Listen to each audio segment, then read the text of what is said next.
And we are back again. I'm your humble host, Brandon, and I got my man, Honey Grand, set it off, Chris, with me. Chris, the Cowboys got a game tonight. Yep, they're the only show on TV tonight. Yeah, so for the rest of our record, the rest of our schedule, we only have two games that are not primetime games. Did you know that? Listen, man, the way this team has been playing, I don't want none of their games on TV. But we're one of the biggest draws in all of sports, Right. so they're going to put us on.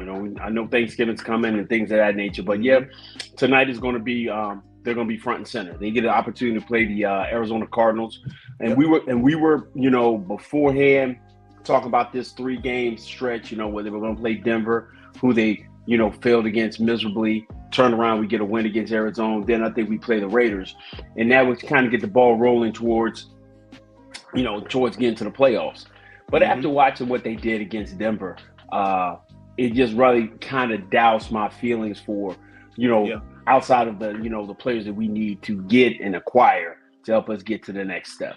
But we got a game tonight, so we just got to go and preview it real quick, talk about what we want to see, what we definitely don't want to see, and see what they can do to get the W.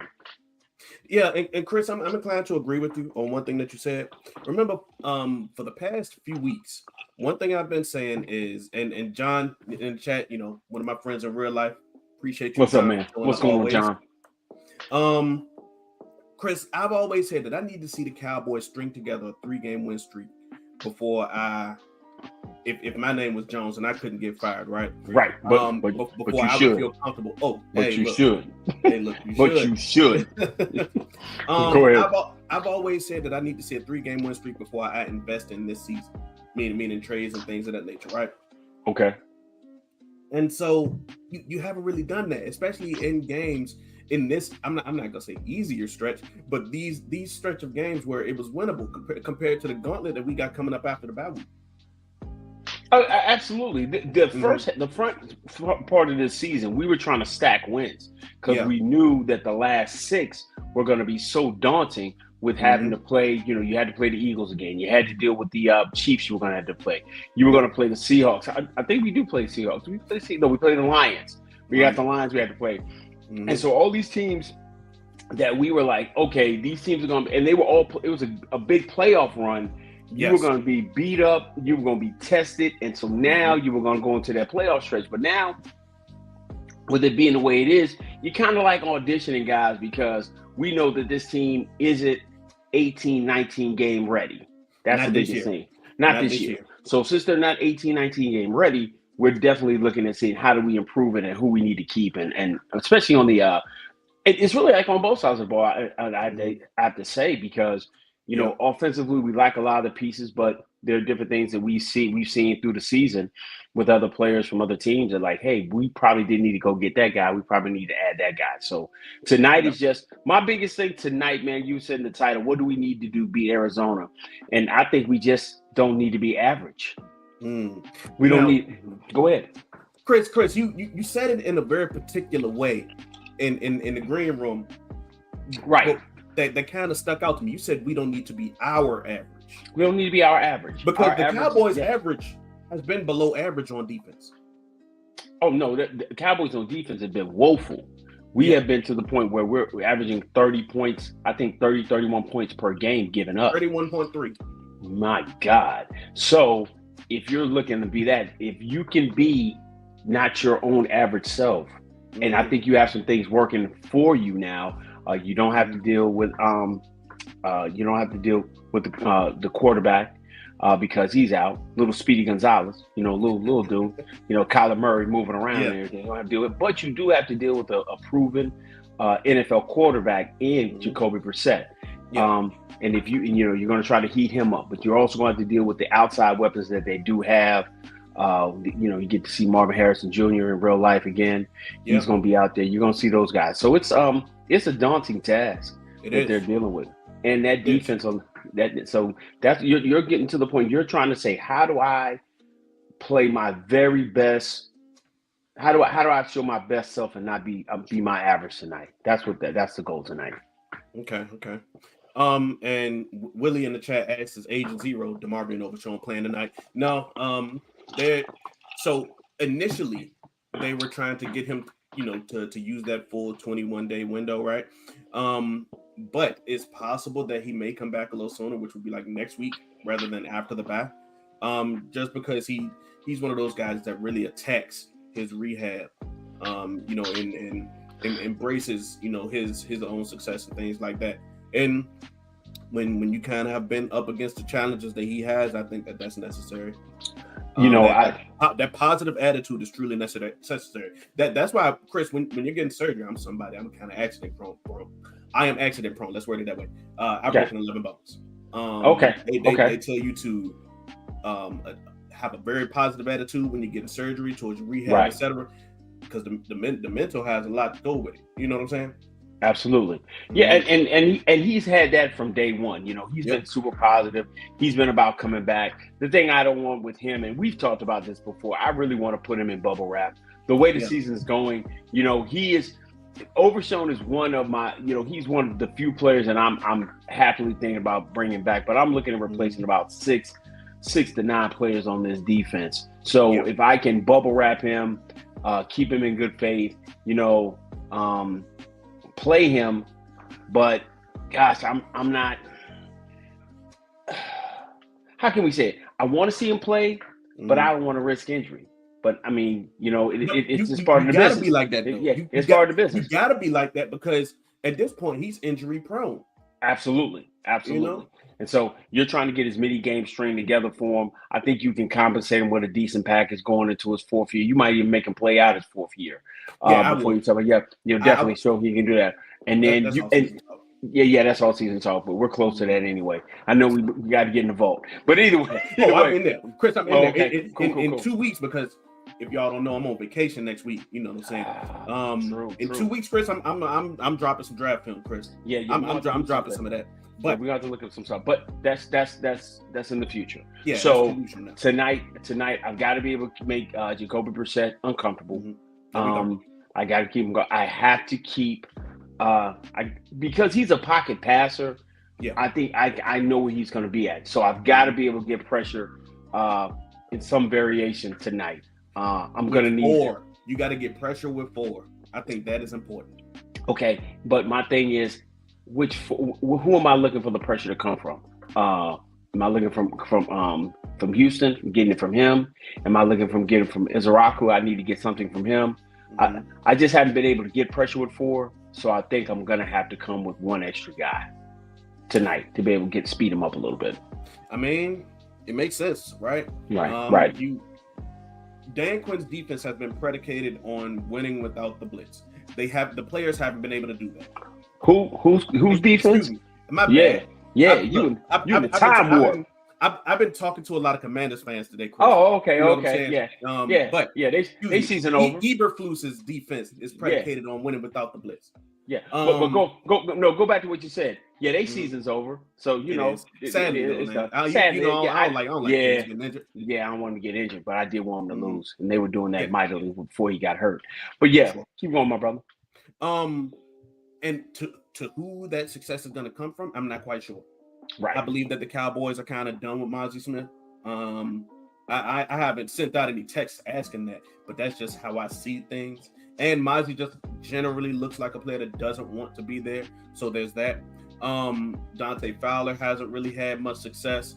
I think that also Odigizua probably feels like he hasn't had a largely successful year after getting his contract. So the list can go on.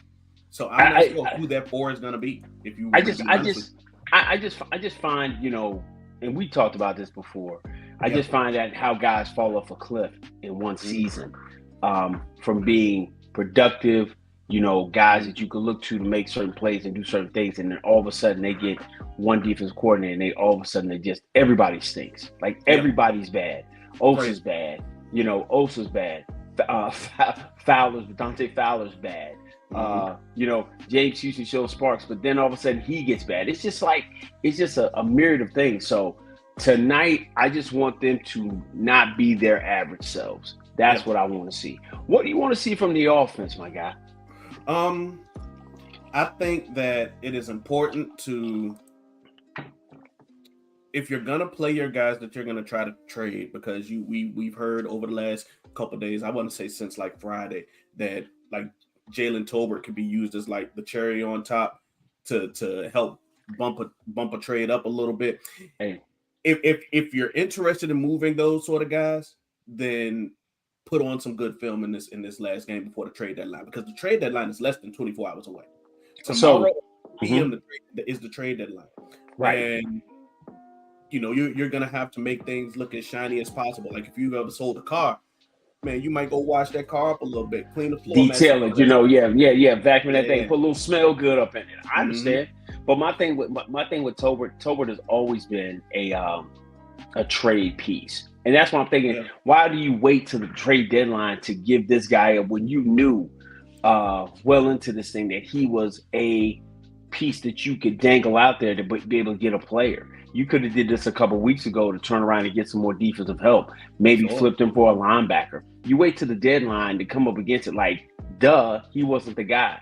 When you saw Flournoy had that big game against the Jets, you knew, okay, Tolbert's out of here. We always knew Mingo wasn't going anywhere. Yeah, because he was a 4th round pick. So and then you had your wide receiver / running back / kick returner. He was already wide receiver 3. So it's just a miscalculation and not, really reading the room properly. That always frustrates you and I with how the Cowboys move. So a lack of situational awareness for sure. Absolutely. Now, what I do want to see happen for real, I would love to see somebody not named Javonte Williams run the ball well. Okay. I'm not sure who if they're going to have 3 running backs active on the 46. Probably not. It might just be Javonte and Blue. But if that's the case, I want to see somebody have success in the run.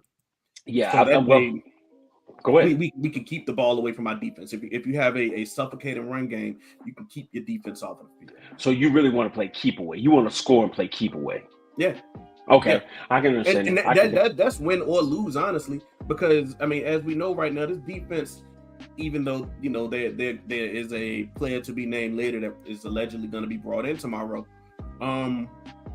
this defense isn't good enough to really compete this year. No, it's not. You're missing too many parts, and we'll definitely talk about that more in detail because we got our midseason grades and things coming up. But it's not to the point where you feel like you can trust it. But they do play better at home. That's the crazy part. But okay, they play better at home, but they still bad either way. Does that make sense? No, they're not they're not woefully bad. At home, they're just really bad. They're just really bad. So you're right. So you're hoping that you turn around and you get an above average performance from them but with the offense. If you turn around and run, if you run Blue, let's hope Blue gets on track. That would be a good thing. Let's say Blue could have a positive night. That would be great. And then you turn around and say you get maybe a Hunter Lipke sighting. I would love to see Hunter run the football. I don't think I'm giving that up. I kind of given that hope up because I think that they have a very specific use in mind with Hunter, and a lot of that does not include using him in the running back role. They'll bring him in the heavy set and things like that, and bring him out to block and maybe catch a pass or two. But having him run the ball, that I don't think that's in the cards for him here. Do you think if you see Schoonmaker out tonight, we're trying to kind of shine him up a little bit and try to get a little something for him? Because they're talking about trying to get a couple of players. So, I mean, I don't think they get 2 top-tier players because I don't think you have 2 top-tier players you want to give away. So, can you maybe throw Scooney up in real smooth, at the sweet of pie? Maybe, but that would require you to get Jake Ferguson and Brevin Spanford off of the field. You got to remember, it's 2 guys in front of Luke. And Fergie is going to be the guy who's like your volume guy. That's what he's been this year. Right. Spanford, he doesn't really have like a clear cut role for real. I mean, I think he does. I think he is he's tight end. He's tight end number 2, and he's the blocking guy. But I just need to find some kind of way I can slide Scone in there Schoolmaker is like the bread maker in Old School. You remember in Old School when they kept trying to give the bread maker away?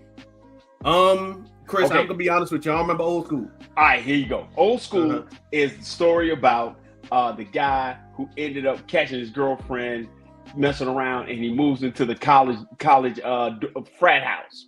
Yeah, and it's him.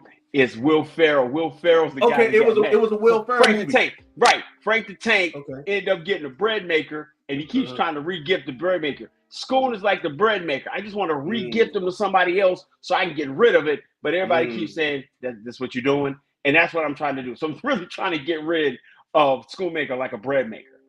I get it for sure. But my question is, who's really gonna pay for a tight end that hasn't been producing? I mean, sure, you got 1.5 years of cheap production left, because this is year 3 for Schoon. Is it? Yeah, man. I was like, dang, God, it seemed like he's Schoon, been on this roster was drafted forever. the same year as Mozzie. Schoolmaker was drafted the same year as Mozzie. Listen, man, that's just bad. That's bad GMing, man, when you want to get rid of your first and your second round picks, man. Yeah. But I want to get rid of Schoolmaker so bad and try to get something because I need so much. I don't get if I can get a backup linebacker that you have that has potential and upside, I'd take him and throw Schoon so you can have him. Yeah. Chris, we talked about what we wanted to see from the offense, right? From this defense, I need to see that they can stand up and fight. You're playing yet another backup quarterback. And for the life of them, man, it's like everyone that plays the Cowboys, it's like they get right game. Oh, they have their career days. Yeah, They have their opportunity to get themselves on track or start feeling good about themselves because they're playing a lot of 7-on-7 tight football because they're not getting pressure, they're not getting touched, so they feel comfortable. But standing up and fighting is something they do periodically. I think whenever they get an opportunity that they find a wounded, a guy who's not 100%, they can get after him. I just think Jacoby Brissett has played in this league long enough. He had a really good outing in a loss to the Colts. So I think he's going to be ready for the opportunity. And the interesting thing about the Cardinals, though, and I apologize for interrupting. No, go ahead. They're like they're a team that's been losing a lot, but almost all of their games have been one-score games. Right. So don't worry, Chris will be back. He's just having a few technical difficulties, but I'm a professional. I can adjust, right? When it comes to the Cardinals being really close, like really being in the mix of things, that's against teams that are better than the Cowboys. If we're being honest, the Colts are a better team than the Cowboys right now. And if even they can get beat up by the Steelers, who had like a career defensive day for them, then why can't Arizona kind of do the same thing to Dallas? And man, that doesn't sound pessimistic, but it's like you let the Panthers get their hot streak started on you. You let the Bears put up points like no other on you, and really get their streak started because they were 0-2 before they played the Cowboys. So yeah, this defense doesn't inspire a lot of confidence. And it doesn't help that a lot of guys who are injured or inactive tonight are on the defensive side of the ball. Donovan Wilson is out, and his days are going to be number honest. But then you got young guys like Wanye Thomas and Elijah Clark who are injured. Chris, I'm talking about defensive players, right?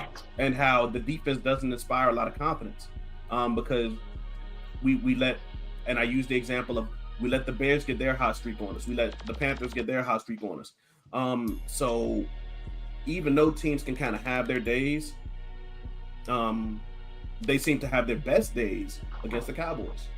Yeah, or they get all their adjustments, all their quirks worked out against us, and that's what's ended up happening.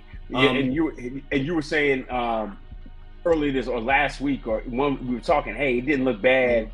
That the games that we lost against the Panthers, it doesn't look like super bad losses now.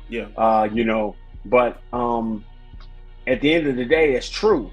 Yeah. But they still L's. So losses are still losses. So I'm not taking any more victories in the fact of the matter, they're better than we thought they were. They weren't supposed to be better than us. That's the problem. you can't have 3 more victories halfway through the season.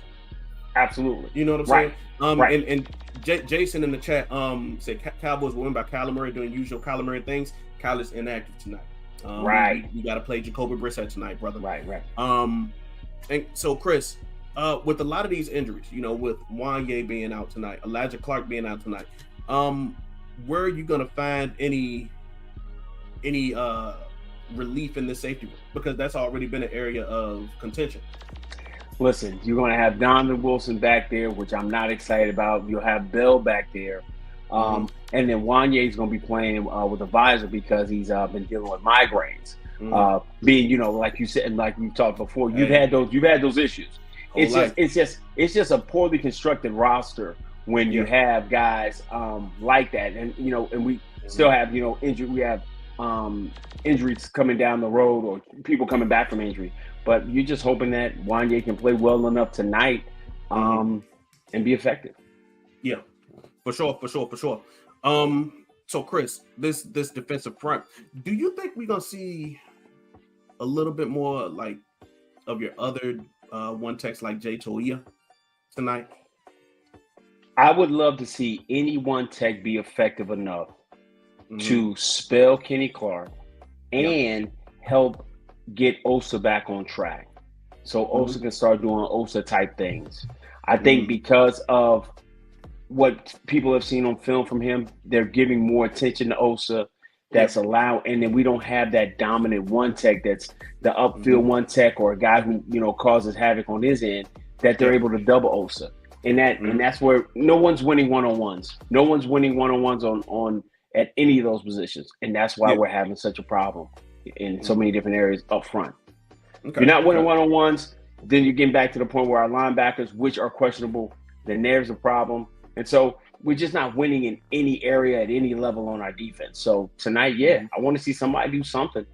Yeah, for sure. Give me a score prediction, Chris. What do you think this score is going to be? Well, if they're not being their average, and I think the Cowboys offense gets a chance to get back on track after last week, because after last week, you know, Rain pressed a lot. I think he, you know, felt like he had to do more than usual. I don't think this Cardinals defense is absolutely horrible, but like you said, they've been in a lot of one-score games, so they're going to be formidable. I'm looking for more of a 38-28 Cowboys win. Now the Cowboys can't hang 40 up on anybody, right? So I get it. But their defense will give up 41. Right, but they're not being their average. So if they give up 28, what are they? They're not their average selves. That's true. That is true. Yeah. All right, Chris, I'm gonna be honest. I think that this is probably gonna be like an embarrassing on the Cowboys' behalf because they're playing a backup quarterback. I think it's gonna be 31-28. Cardinals. Oh, so you ready to burn the whole house down? No, I'm not burning the whole house down. They're the kids just playing with matches. but wait, so you don't think they cannot be themselves tonight? I mean, they haven't done it for half of a season so far. Okay. Well, you know, here's the one thing we know about you, B. You hold grudges. So when they show you, wait, you do? I don't think that I've ever mentioned that before. Oh yeah, we know it. So being that you're that way, I expect that. So 31-28 Cardinals. I've got it 38-28 the Cowboys. Well, listen, man. But what I do think is that you get to see a little bit more from your tight ends and your running backs. I think that this is going to be that kind of game. Okay, so your breakout player on offense will be who? Probably Ferg. Okay, you got Ferg as your breakout player? Yeah. Okay. All right, my breakout player. I think Rain get himself righted after that performance in Denver. That goes without saying, though. Yeah, but you know, hey, it could be a trend. So I think Rain gets himself back on track, and I'm looking for like maybe 35 to 40 yards from Jaden Blue. I would like that. It wouldn't be a breakout day, but it would be something to be like, for him, that would be a breakout. You're right. You know, so make it go from there, man. All right, bro. 25 minutes in, man. We got to get the game time, man. Listen, man, we got a busy week this week. B going on vacation. You know, he going to be out here living a life fantastic. So we're going to be putting a lot of stuff together this week and going from there, man. Yo, listen, man. Thanks for rocking with us, man. Thanks for clocking in. But we'll say tomorrow we'll be dropping stuff, and then we'll definitely we'll be dropping the whole league tomorrow. Going over everybody, all the games. And then it's the infamous trade deadline. So we'll be getting in on that too. So we got some stuff going on. Stuff cooking, man. Yo, man, we are Frankly Football, man. Two brothers that love watching film and love trying to help this Dallas Cowboy team in this 30-year drought of misery that I've seen championships and B can only watch them on Netflix. And he won't even watch them on Netflix. So that's how crazy it is, man. I'm gonna be with me. No problem, man. Together, man, we will forever be Frankly Football. Until next time.